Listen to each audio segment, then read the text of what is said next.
पुनः एक बार नमस्कार साथियों। कितने ना जय माता दी है ना।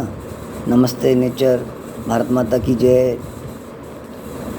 साथियों, कल भी हमारे एक सहयोगी ने कंपनी में जो ब्लू डायरेक्टर की पोजीशन पे है, ब्लू डायमंड है, उन्होंने ये कहा था कि भाई जूम मीटिंग में आना चाहिए और आप बुलाएं तो सबको आना चाहिए और उनको बताइए कि क्यों आना चाहिए। तो हमने बताया भी, लोगों को संदेश भी भेजे, फ़ोन पे बोला भी है। कुछ लोगों ने फ़ोन उठाए नहीं, तो हमने दोबारा संदेश भेजे कि भाई आप जूम मीटिंग अटेंड करिए।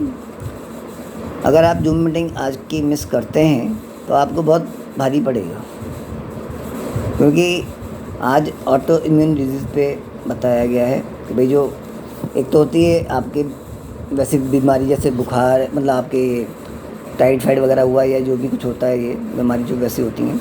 और एक होती है जैसे शुगर है, कैंसर है, थायराइड वगैरह, ये बीमारी जो आपकी हैं, आपकी आर्थराइटिस है, ये ऑटो इम्यून डिजीज़ कहलाती हैं। तो इसके बारे में आज हमारे वैद्य पंकज सिंह जी ने क्लास ली थी और अब विश्वास नहीं करेंगे, इतनी बेहतरीन, इतनी श्रेष्ठ कक्षा थी वो, इतना अच्छी जानकारी दी गई है।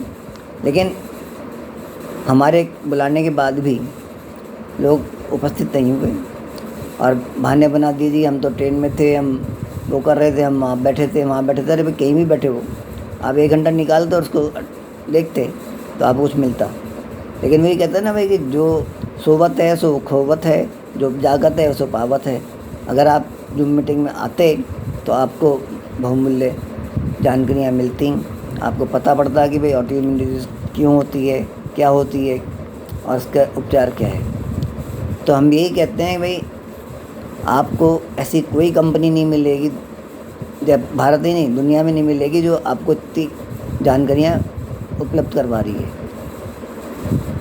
महीने में शायद ही कोई दिन निकलता होगा जब हमारे कंपनी की जो मीटिंग नहीं होती है। जब हमारा सूट प्रोग्राम होता है तो 6 से 7 होता है। पंकज सिंह अगर क्लास लेते हैं तो वो 6 से 7 लेते हैं, 6 से 7 हो जाती है, 7:30 भी हो जाता है। लेकिन जब हमारी बाकी क्लासेस होती हैं जूम की, तो वो 8 से 9 होती हैं। तो हम ये कहते हैं भाई, जब आपके पास कुछ भी नहीं है करने को, तो आप कम से कम कक्षाएं अटेंड करो और कुछ सीखो। अरे आपको हमारे साथ जुड़ना है, नहीं जुड़ना है, कोई बात नहीं, लेकिन आपको कुछ सीखने को मिल रहा है तो वो तो सीखो। आपको ये लगता है कि हम तो बहुत पढ़े लिखे हैं, हमने तो डॉक्टरेट कर ली या MBBS कर लिया या DMDS कर लिया, कुछ भी कर लिया, तो आपको गलतफहमी है। B Pharma कर लिया तो कुछ नहीं मिला, आपने कुछ नहीं किया। धन्यवाद।